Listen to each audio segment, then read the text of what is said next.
Olá pessoas, espero que estejam todos bem. Iniciando agora uma série de vídeos sobre um tema novo, que é a segunda revolução industrial. Faremos aqui uma série de vídeos sobre esse tema.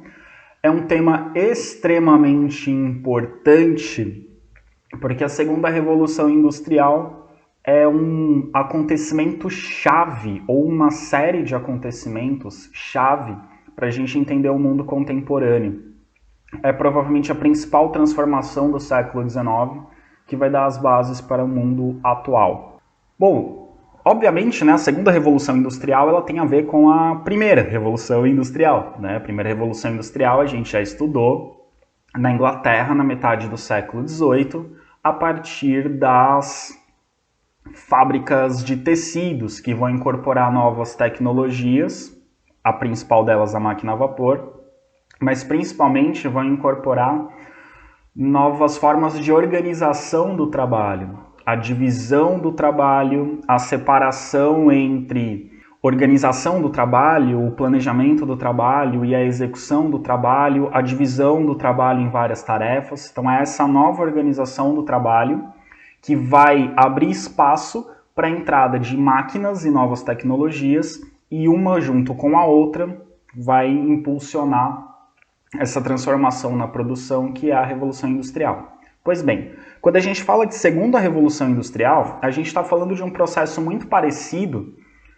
ao que aconteceu na Inglaterra, só que agora por toda a Europa, ou pela maior parte da Europa, e em alguns outros lugares fora da Europa, como Estados Unidos e Japão.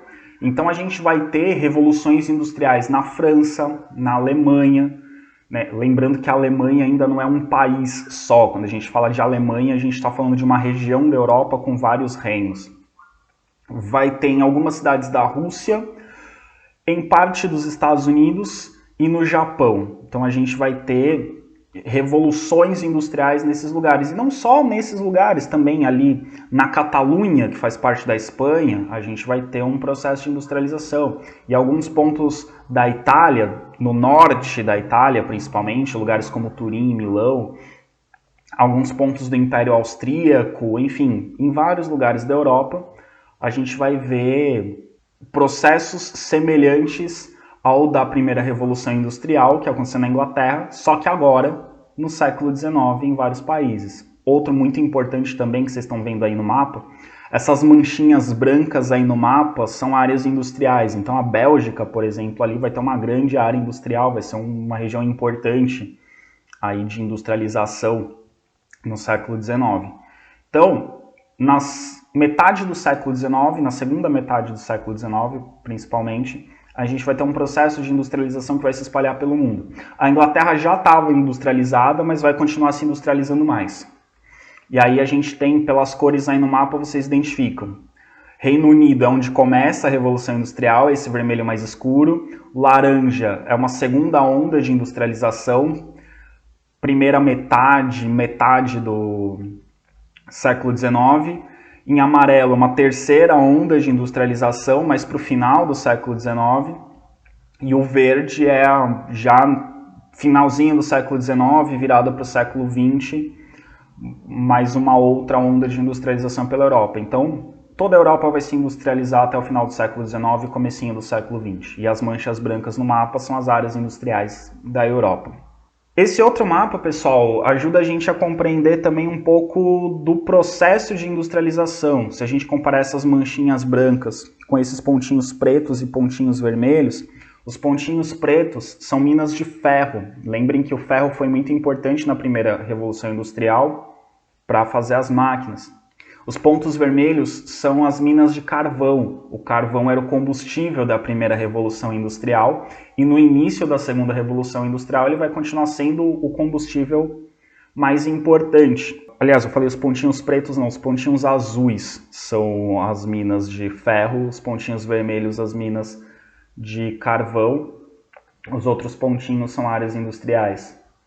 Então, essa mancha aí laranja são áreas em que de 6 a 10% da população vivem em cidades. Então você tem um aumento. Antigamente, antes da Revolução Industrial, a porcentagem de pessoas que viviam na zona urbana era muito pequena. Então era abaixo de 5%, que é a maior parte do mapa aí, que é a área mais clara. Essa mancha laranja, de 6 a 10% da população já vive em cidades. Então regiões como a Alemanha e a França vão ter uma urbanização maior. Na Inglaterra, mais de 20% da população vive em cidades. Então a Revolução Industrial vai levar cada vez mais pessoas aos centros urbanos.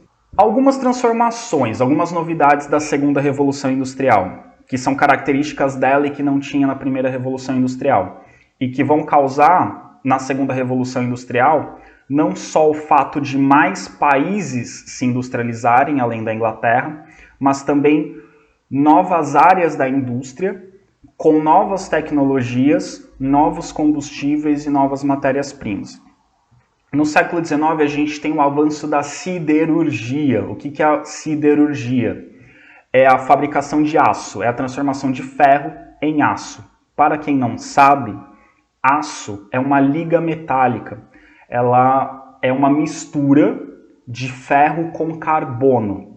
Essa mistura de ferro com carbono, que nós chamamos de aço, ela é mais resistente que o ferro e ao mesmo tempo é mais leve. Então o aço ele é mais leve e mais resistente. Ou seja, você consegue ter com aço, aquilo que é feito com aço é mais leve e mais resistente do que aquilo que é feito com ferro. Uma das principais aplicações do aço no século XIX foi na fabricação de novas máquinas. Agora as máquinas vão ser mais leves, então mais fáceis de transportar e ao mesmo tempo mais resistentes. E também o aço vai ser utilizado na construção civil. Então a estrutura dos prédios passa a ser feita de aço, não mais de ferro. Isso permite que esses prédios fiquem mais altos, porque com o ferro, se você construísse um prédio muito alto com a estrutura de ferro, a estrutura ficaria pesada demais e o prédio desmoronaria. Com o aço, você consegue ter uma estrutura mais resistente e, sendo mais leve, dá para construir prédios mais altos. Então é uma característica do século XIX que as cidades vão começar a ter prédios cada vez mais altos. E é uma característica da segunda Revolução Industrial que essas construções sejam cada vez maiores. Essa foto, pessoal, é uma foto que representa esse momento aí de construção exagerada e cada vez mais alta nas cidades industrializadas. Mas essa foto é uma montagem, tá? Esses trabalhadores não estão sentados numa viga super alta, vários e vários metros de altura, né? Essa foto aí teria sido tirada na cidade de Nova York, mas ela é uma montagem.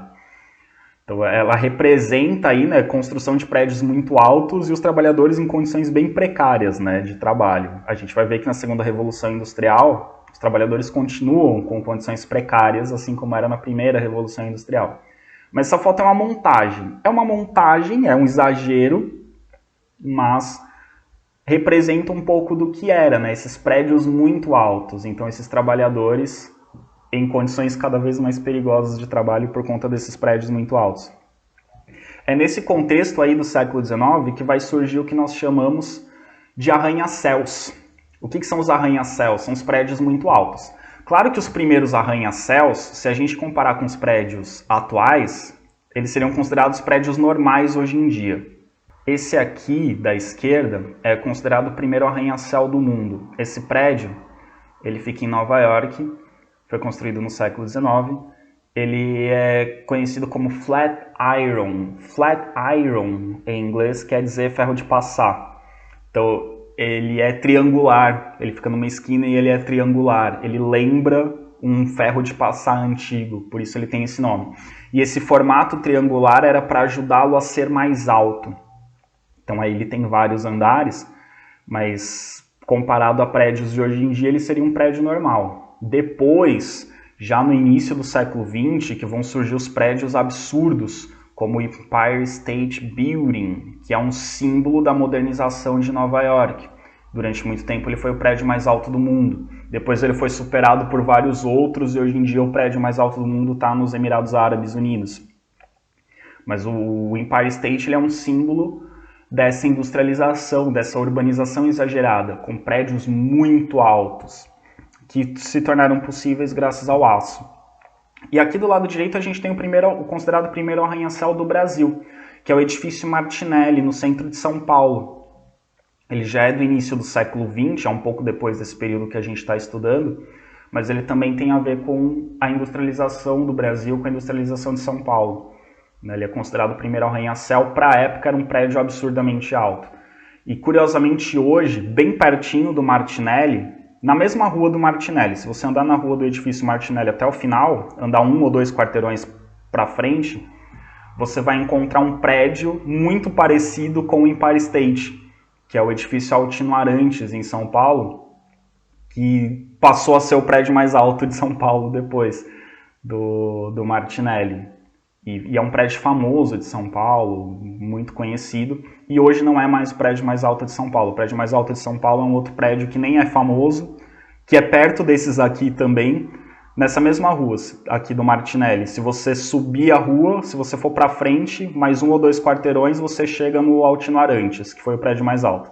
Se você descer a rua, for na direção contrária e andar mais um pouco, aí já é um pouquinho mais longe, mas dá para ir a pé também, você vai chegar no prédio mais alto de São Paulo hoje, que é o Mirante do Vale, que fica no Vale do Anhangabaú, que não é um prédio famoso, e ele está numa região baixa da cidade de São Paulo, e que em volta dele tem várias outras áreas mais altas. Então ele é o prédio mais alto da cidade, mas não parece, porque em volta dele todos os prédios parecem maiores, porque estão em lugares mais altos. E ele está na parte mais baixa, então parece que ele é menor. Enfim, curiosidades de São Paulo. Outra novidade da segunda revolução industrial: novas fontes de energia e novos combustíveis. Primeiro, a eletricidade se torna viável de ser utilizada em grande escala. A eletricidade permite que as máquinas tenham uma nova fonte de energia mais limpa e mais barata do que a energia a vapor, né? Você não fica ali queimando carvão, você pode ligar as máquinas na tomada, então ela é mais limpa, mais barata, menos agressiva para os trabalhadores. E a eletricidade também permite uma melhor iluminação à noite. As ruas são iluminadas à noite, as fábricas são iluminadas à noite. Então você permite que as pessoas executem atividades por um período maior, seja de lazer, seja de trabalho. Então a eletricidade, a luz elétrica vai mudar a paisagem das cidades. Vai fascinar um pouco os pintores que vão fazer esses quadros das noites das cidades parecendo dias, né? Algumas cidades vão ser famosas pela grande quantidade de iluminação, então a luz elétrica vai ter esse papel. E o petróleo também vai ser descoberto como combustível, né? Um combustível fóssil. A partir do petróleo, vários derivados do petróleo vão servir como combustível ou como matéria-prima, e eles vão ter um impacto importante na indústria, né? O petróleo vai permitir máquinas e veículos movidos a gasolina, movidos a diesel, enfim, movidos a outros combustíveis derivados do petróleo. E esses motores de combustíveis derivados do petróleo, eles são mais eficientes, ou seja, eles geram mais energia com menos desperdício do que o motor a vapor. Então você vai ter motores mais potentes e mais eficientes. Então o petróleo vai ser importante, ele vai aumentar a potência e eficiência das máquinas. E a eletricidade vai ser uma fonte de energia mais barata, mais acessível e menos agressiva para com os trabalhadores. Então aqui você tem, né, as primeiras lâmpadas mais populares utilizadas para iluminação de casas, para iluminação de ambientes de trabalho e também para iluminação pública. Então, vão se tornar cada vez mais comuns. Também os novos meios de transporte. A gente viu, né, que a primeira revolução industrial fez surgir o barco a vapor e o trem a vapor. Na segunda revolução industrial, os navios a vapor e os trens a vapor vão ser muito populares. É nesse contexto que os trens e navios a vapor vão ser mais utilizados para transporte de passageiros. Na primeira revolução industrial era mais para transporte de mercadorias e matéria-prima. Agora, o transporte de passageiros, feito por trens e por navios a vapor, vai se popularizar. Então, grandes viagens vão se tornar mais acessíveis para um número maior de pessoas. Viagens por todo o continente europeu, os países vão ser interligados por linhas de trem. No caso dos Estados Unidos, o trem vai ser importante para interligar uma região a outra do país, já que os Estados Unidos se tornaram um país muito grande nessa época. E os navios a vapor vão ser importantes para fazer as viagens entre um continente e outro, né? Entre a Europa e a América, por exemplo, os grandes navios a vapor vão fazer essas viagens de forma muito mais rápida do que antes. E no século XIX surgem os automóveis. O automóvel surge no século XIX, já usando combustíveis derivados do petróleo, e ele vai ser uma opção de transporte individual mais acessível, mais rápida e mais eficiente do que eram as carroças puxadas a cavalos, por exemplo. Então você vai ter essas inovações no transporte. Então o transporte vai ficar mais rápido e mais eficiente. E uma outra invenção dessa época, um outro meio de transporte dessa época, do século XIX também, que não tem tanto a ver com os novos combustíveis, mas é uma invenção interessante para a gente notar, são as bicicletas. As primeiras bicicletas são fabricadas no século XIX. E essas bicicletas, elas mudam a percepção de velocidade das pessoas. Em cima da bicicleta você se movimenta muito mais rápido do que andando a pé. Então a sensação de aumento da velocidade que essa sociedade industrial está experimentando, ela se torna uma experiência muito acessível e muito prática. Assim, você sente na pele essa experiência de aumento da velocidade através da bicicleta. Então você vai ter cada vez mais meios de transporte mais rápidos, que vão fazer com que você consiga se movimentar e viajar de forma mais rápida do que as viagens eram feitas anteriormente, em carroças, no lombo de animais ou a pé. Aqui a gente tem um trem a vapor, né, uma locomotiva, essa provavelmente transportava cargas, mas vai se popularizar o transporte de passageiros. E o trem, ele se torna algo tão importante na sociedade do século XIX que ele vai virar uma coisa meio que onipresente. O trem liga o litoral ao interior, o trem liga as regiões urbanas às regiões agrárias, o trem liga a indústria à matéria-prima, liga a indústria ao consumidor. Então o trem vai ser meio que onipresente. As viagens longas vão ser feitas normalmente de trem. Normalmente não, mas cada vez mais vão ser feitas de trem. E você tem cada vez mais estradas de ferro interligando diferentes regiões de um mesmo país ou ligando um país a outro. E o trem vai se tornar um tema muito presente nas artes, por exemplo. Muitos quadros vão representar o trem, a fumaça, a estação de trem, o embarque, o desembarque. O trem vai ser um símbolo de velocidade. As pessoas com o trem vão começar a viajar numa velocidade que o ser humano não atingia antes. Então a sensação de velocidade e a sensação de olhar pela janela de um veículo em movimento e ver a paisagem se movimentando cada vez mais rápido é uma experiência muito nova no século XIX. Por mais que a gente pense assim, tá, a gente está falando aí de trens que viajam a velocidade impressionante de 30, 40 km por hora. Para a época, isso era muito rápido. Hoje em dia, para a gente, um carro meia boca chega a 60, 80 km por hora, 100 km por hora na estrada. Mas nessa época, um trem que chegasse a 50 km por hora já era uma coisa absurda. E é uma velocidade que o ser humano não estava acostumado. Então é uma experiência muito nova para a humanidade atingir essa velocidade. Seria algo equivalente hoje a gente criar um veículo capaz de viajar na velocidade da luz. Talvez esteja exagerando um pouco, mas é um nível de velocidade que a gente não imagina. E essa velocidade que os trens atingiam era um nível de velocidade que as pessoas não imaginavam serem capazes elas de atingir. Então isso vai mudar a percepção da realidade. Por isso que a gente vai começar a ver, é um dos motivos que vai fazer a gente ver a arte se modificar. Os quadros distorcidos representando a visão embaçada pela fumaça, mas a paisagem embaçada pelo movimento do trem. Mas sobre as artes a gente vai discutir um pouco melhor depois. Mas enfim, o que eu quero dizer é que o trem se torna um tema muito comum. Existe uma quantidade enorme de quadros representando trens. Existe uma quantidade enorme de livros falando de trem, de viagem de trem. E não à toa, o primeiro filme da história da humanidade, o cinema é inventado e o primeiro filme gravado ele é justamente a chegada de um trem numa estação. Então o trem, ele é um símbolo do século XIX, ele é um símbolo da segunda revolução industrial. Ele é extremamente importante, ele é extremamente simbólico para esse período. Por que ele é tão simbólico? Ele representa a velocidade, o aumento da velocidade das transformações, ele representa a velocidade da comunicação, a velocidade dos transportes. O trem é uma máquina característica da segunda revolução industrial, ele tem um motor a vapor, depois vão surgir os trens elétricos. Então ele representa as fontes de combustível, ele representa as máquinas do período e ele vai se tornar presente na arte, na paisagem, nos relatos, enfim. O trem vai ser muito simbólico nesse período.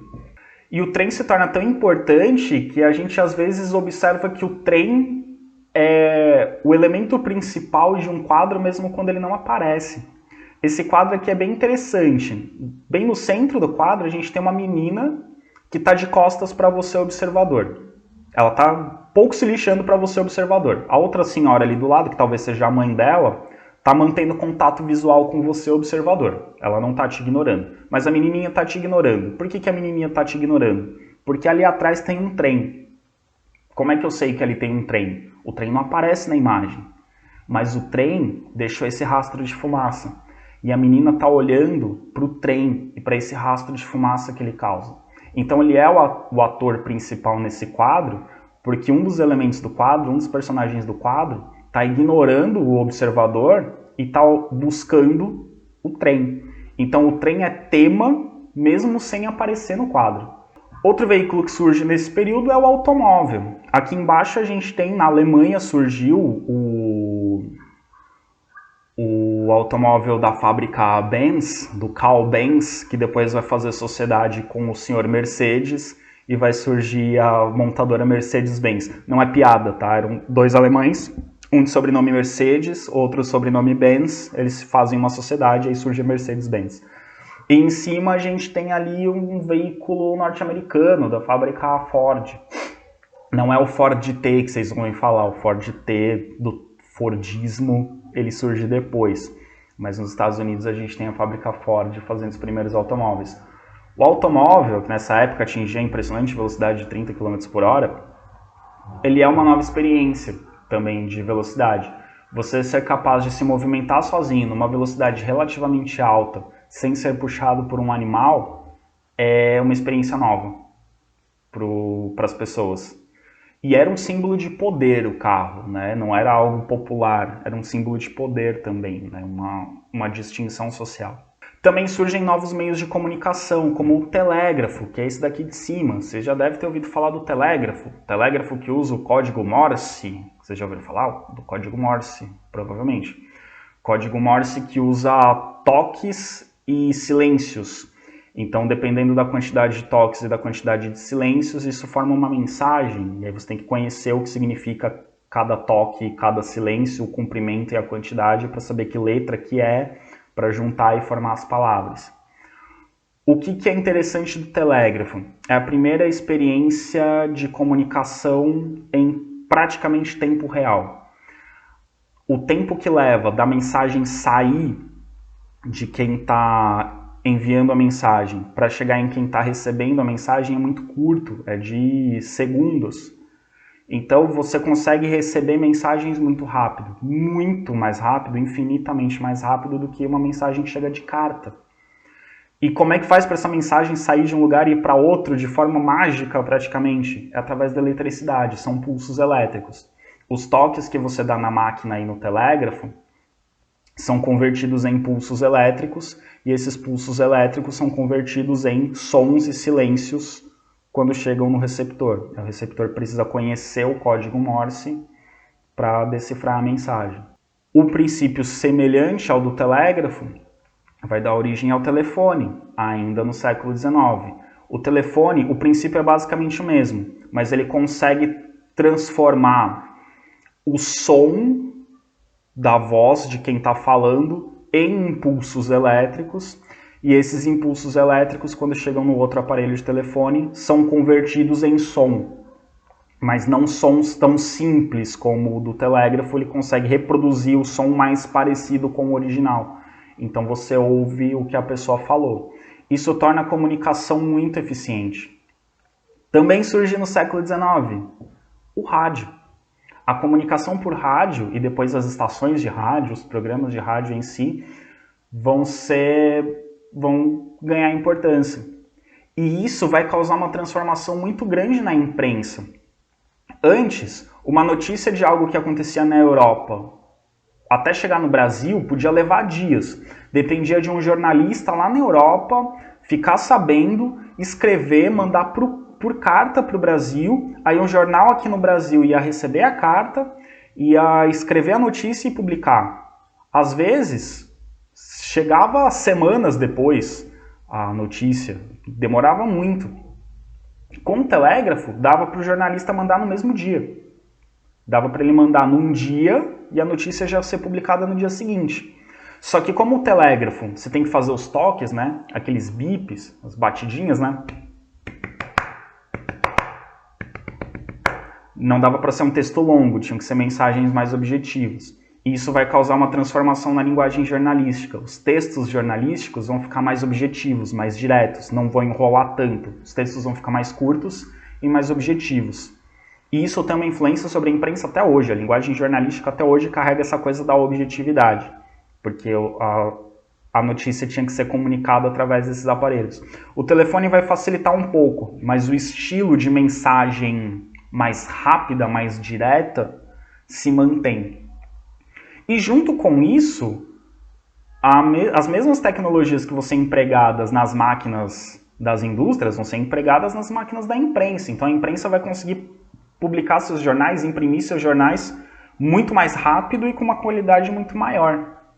Então isso também vai afetar a imprensa nesse sentido. Então a gente vai ter as informações circulando mais rapidamente também através dessas inovações tecnológicas da segunda revolução industrial. Outras invenções importantes do século XIX, mais para o começo as câmeras fotográficas e mais para o final do século XIX as câmeras filmadoras. Antes que alguém me pergunte, a de baixo é uma câmera fotográfica, de cima é uma filmadora. E tanto as câmeras fotográficas quanto o cinema, elas vão mudar a forma de representar o mundo.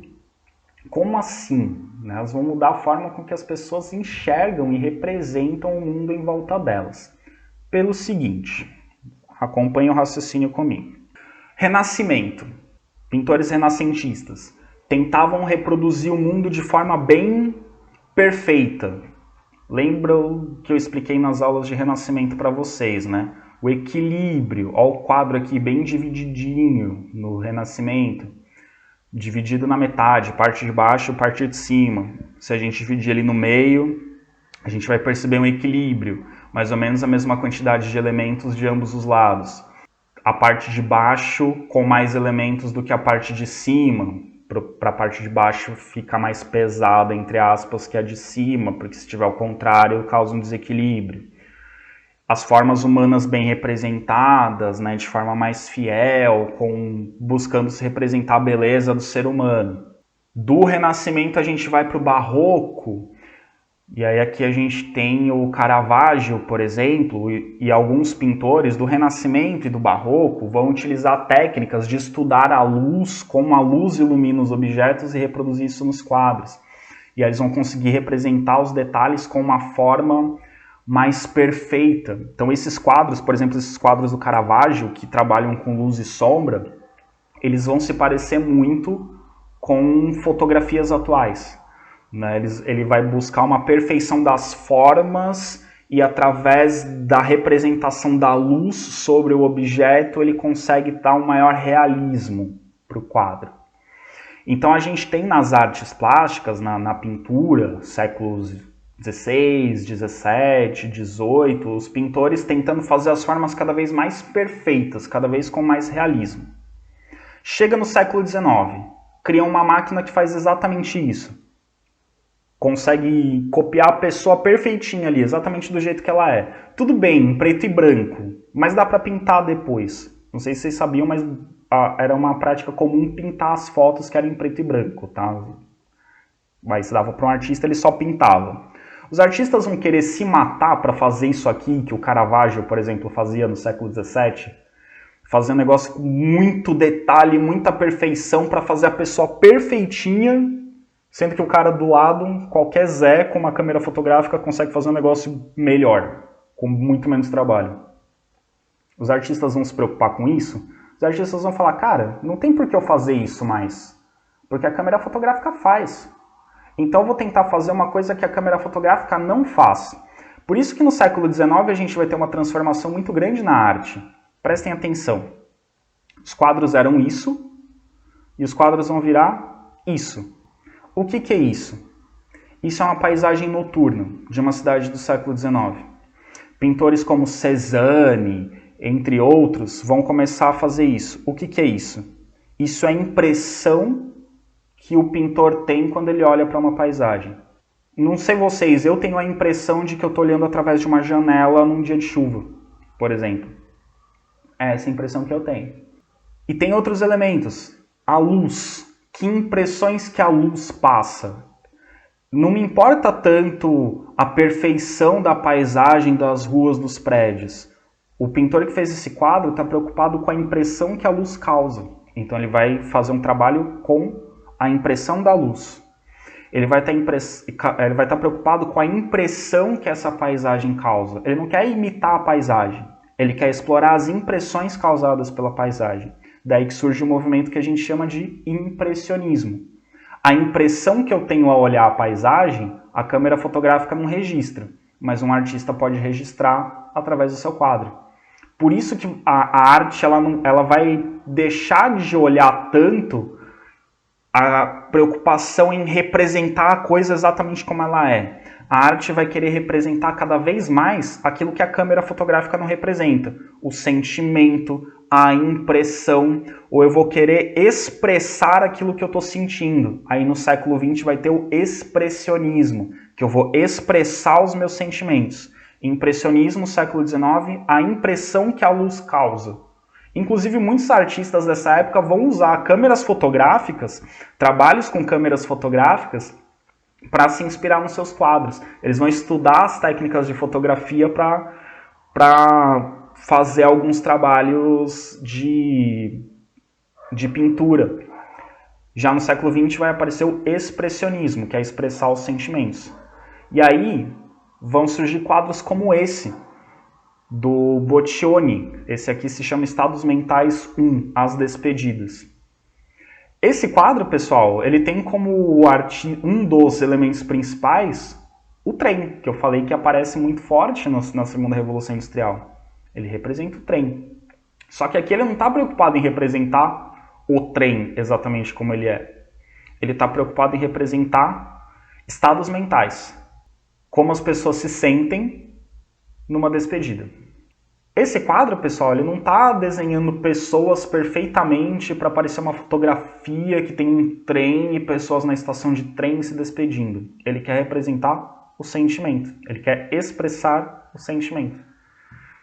Aí vocês vão me perguntar, tá, professor, mas como é que eu identifico esses elementos no quadro? Vamos por partes. Trem solta fumaça. Ó, fumaça. Se a fumaça está vindo daqui, achei a chaminé do trem. Aqui está o número de série do trem. Então o trem é esse bagulho preto aqui. Mas se vocês olharem com atenção, vocês vão conseguir identificar alguns vagões chegando, ó. Aqui o quadradinho. Vagão. Se vocês observarem aqui depois vocês pegam o PowerPoint e vão olhando. Professor, tá, mas o nome do negócio é despedida. Cadê as despedidas? Olha umas pessoas se abraçando aqui, se despedindo. Outras pessoas aqui se despedindo. Outras pessoas aqui se abraçando e se despedindo. Várias outras pessoas aqui, ó, se abraçando e se despedindo. O que ele está representando? As pessoas? Não, ele está representando o sentimento da despedida. E isso a câmera fotográfica não capta. Mas ele tenta representar através da pintura. Então a arte, ela vai se transformar também com essas novas tecnologias.